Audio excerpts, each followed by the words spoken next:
This week, our cover story focuses on why the world just won't give Meghan a chance. It's been less than a decade since Prince Harry met Meghan Markle.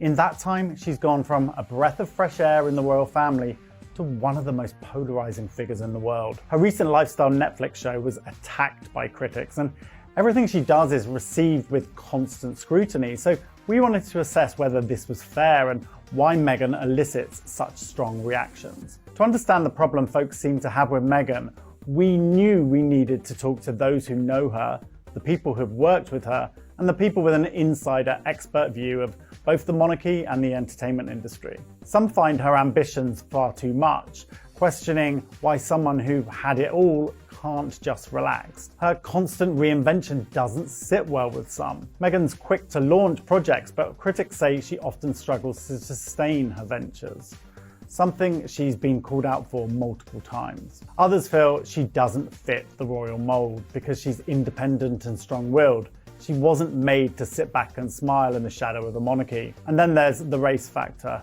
As a mixed-race woman, some feel that Meghan doesn't fully fit into either the black community or the white community, making her harder for some to relate to. Experts also consider whether criticism of the Duchess is actually misogynistic. To top it off, Meghan's bold move away from the royal duties left many questioning her loyalty.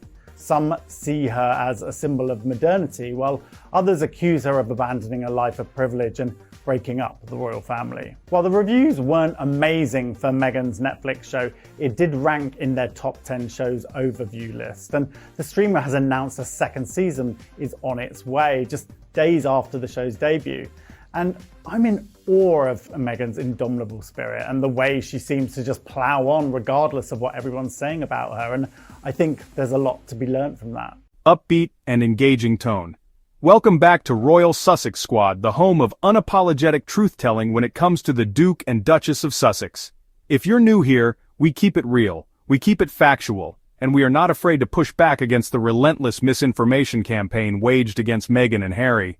Today, we're diving into Us Weekly's latest cover story, which attempts to dissect why Meghan is such a so-called divisive figure. Now let's be honest, this is a narrative that the media has manufactured. Meghan isn't actually divisive, she's simply a woman who refused to be controlled, and that threatens the establishment.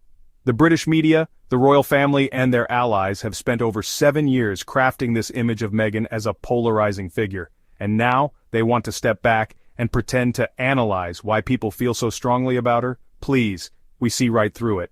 What's interesting about this particular Us Weekly piece is that, for once, they actually included real, named sources defending Meghan. Some of her allies and friends were given space to speak, which is refreshing. But as always, they also made sure to sprinkle in the usual detractors who regurgitate the same tired talking points we've been hearing for years. Last year, The Hollywood Reporter tried to revive the baseless Meghan is a bully narrative, claiming that Archewell staff were still complaining about her. But instead of letting the nonsense go unchecked, Meghan's team fought back. They organized an Us Weekly exclusive, where actual employees, current and former, set the record straight. They described Meghan as a kind, thoughtful leader who genuinely cares about her team. That pushback was crucial because, for too long, the media has been allowed to spread falsehoods without consequences. But here's the thing. Why does Meghan even have to keep proving she's not a bad person? Why does she have to constantly defend herself against attacks that wouldn't even be directed at a white woman in her position? Meredith Maines, the chief communications officer for the Sussexes, made an important point in the article. Meghan is under constant scrutiny because the media thrives on attacking powerful women, and when that woman happens to be biracial, the scrutiny multiplies tenfold. The British media never had a problem with royal women launching brands, side projects, or businesses before. Kate Middleton is praised for wearing clothes. Sophie, the Duchess of Edinburgh, has a PR job. Yet when Meghan, a modern independent woman, steps into the world of business, suddenly it's a controversy. Why? Because she refuses to play by their outdated rules. One of the royal experts quoted in the article, Christopher Anderson, had the audacity to say that if Meghan had just stuck it out as a working royal, she would now be one of the world's most admired women. That is laughable. The truth is, the royal institution never wanted Meghan to be admired. They did everything in their power to sabotage her from the start. They leaked false stories, they pitted her against Kate, and they let the British press tear her apart daily.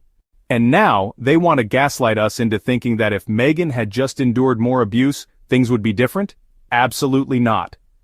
Meanwhile, publicist Jane Owen claims that Meghan complained about her privilege and that the public didn't want to hear it. First of all, Meghan never complained about being privileged. What she did was speak out about the racism, mistreatment, and lack of protection she faced. And let's be real. When white royals complain about their struggles, they don't get labeled as ungrateful. Prince William has whined about media scrutiny for years and no one calls him entitled. But when Meghan speaks about the harm done to her, suddenly it's a problem?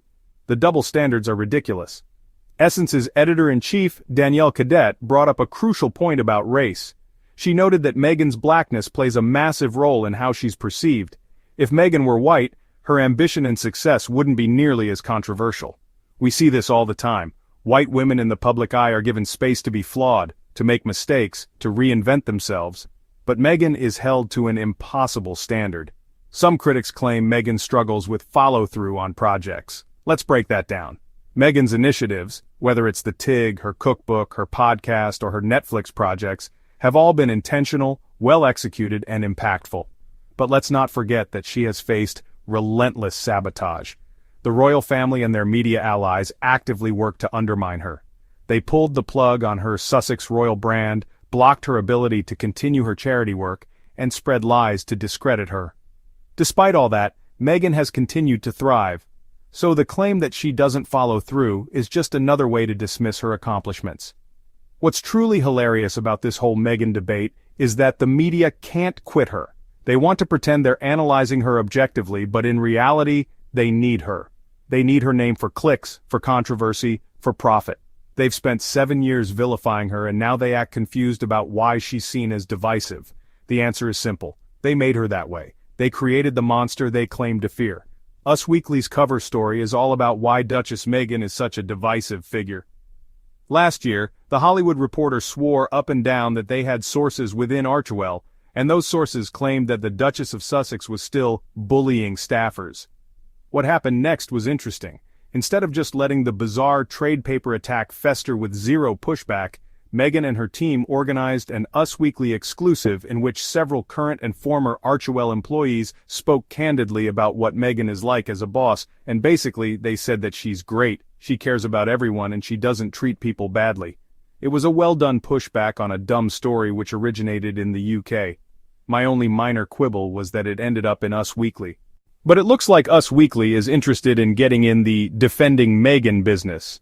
Their cover story this week is The Meghan Debate, and once again, they used named sources to dissect why people love Meghan or love to hate Meghan. Some of Meghan's allies and friends are quoted in this piece, but Us Weekly also gave space to some of Meghan's biggest detractors. The discourse around Meghan's businesses. Meghan is embarking on a number of business ventures as an entrepreneur and working mom. The constant scrutiny is motivated by clickbait and systems that make sport out of attacking women. Meredith Maines, CCO for the Duke and Duchess of Sussex, tells us of the discourse around Meghan. I hope that readers pause and ask why publications are so interested in clicks, at the expense of a founder, a woman, a mom, who is creating and building. As Meghan deploys her brand, show and podcast, we're looking forward to partnering with outlets that want to understand the business story and the power of brand building by a founder. A positive impact. Emily Sorrells has known Meghan since the early days of the TIG, becoming friends through social media. The projects Meghan has been working on recently reflect a side of her I have known for years, she told us. She has always felt a responsibility to use her platform to make a positive impact. In her role as the founder of the TIG, she spoke openly and vulnerably about her own life and allowed others to do the same. In the process, she created a community and connected with us all on everything from travel and food to mental health and community service. Meghan lacks follow-through, but one PR expert has clocked that while Meghan is great at the launch, she's not so hot at the actual execution. She seems to tire of her projects quickly, particularly if they're not lapped up as eagerly as she might have hoped. Meghan has always been great at launching new ventures, but her problem is sustaining them. Evan Neerman, founder and CEO of global PR firm Red Banyan, tells us, when a project is meant to be a reinvention but ends up reinforcing the same old criticisms, it's a major misstep. Meghan wasn't malleable. Meghan's independence felt like a breath of fresh air at first, and like the fun red-haired prince who had always been seen as more rebellious than his brother William, had finally met his match. But perhaps the fact that Meghan was a modern, independent woman also meant she ultimately wasn't malleable enough to be a good royal. Christopher Anderson, author of best-selling books Brothers and Wives and The King, agrees, telling us, if Meghan could have learned to stick it out in the UK as a full-time royal, if only for Harry's sake, I think she'd rank today not far below Kate as one of the world's most admired women. Meghan has never complained about her privilege. Publicist Jane Owen also believes Meghan might struggle to come back from how ungrateful many people perceive her to be. She made the mistake that has always gone down badly with the general public. She complained about her massive privilege, Owen tells us. Yes, being rich and famous is a burden, but the people struggling to buy eggs don't want to hear about it. She also needs to acknowledge that she now sits in a place of privilege and wealth that is far beyond the target audience she's hoping to reach. Comments from Essence Editor-in-Chief Danielle Cadet. From a black person's perspective, which is really the only one I can speak from, there is a disconnect from her because she doesn't necessarily identify or participate in blackness in a way beyond her feeling a typical appearance would mean that she'd be welcomed, Cadet says. She adds, from the perspective of black people, it's hard to decide whether or not we want to defend her in any way because it's like, do you even really identify with us? Still, Cadet believes that if Meghan was actually white, nobody would have such an issue with her success, and her constant quest for more. You can't swing a dead cat without hitting an unrelatable white woman, and none of us have that much of an issue with it, she says. It's interesting to me that there's a refusal to acknowledge the role that race plays in our opinion of Meghan. Meghan's not a diva. Contrary to reports that Meghan can be a diva, insiders from her Netflix show say that, while she's a woman who knows what she wants, she's nice about it, and working with her is actually pretty breezy. Meghan and Harry are always lovely while filming, said one insider. Meghan is known to have a strong-willed personality and has a clear vision for what she wants. She's not afraid to voice her opinion, and it was known very early on that she would be running the project and making final decisions. Her and Harry have a lot of creative control, and that was the agreement. While there are absolutely quotes in here which I found horrible and unfair, I think the idea behind it was to have a proactive debate about why is everyone obsessed with Meghan, and why has she become this hugely divisive cultural figure? Something which was left largely unsaid was the fact that a powerful national media has spent 7+ years ramming the Windsor's agenda down everyone's throats, Meghan, and that affects every single thing we hear about Meghan and how people react to her too. And that's the reality, folks. Meghan is not the problem. The media's obsession with controlling, criticizing, and dissecting her every move is the real issue. But we're not falling for it. We see the game, and we're calling it out. If you appreciate this kind of real, unfiltered breakdown of royal hypocrisy, make sure you're subscribed to Royal Sussex Squad. We're here to uplift Meghan and Harry, and to push back against the lies. And if you'd like to support the channel, hit that super thanks button and drop a comment below. Let's keep the conversation going, let's keep standing up for truth, and let's keep exposing the nonsense for what it is. Until next time, stay loud, stay proud, and stay on the side of truth.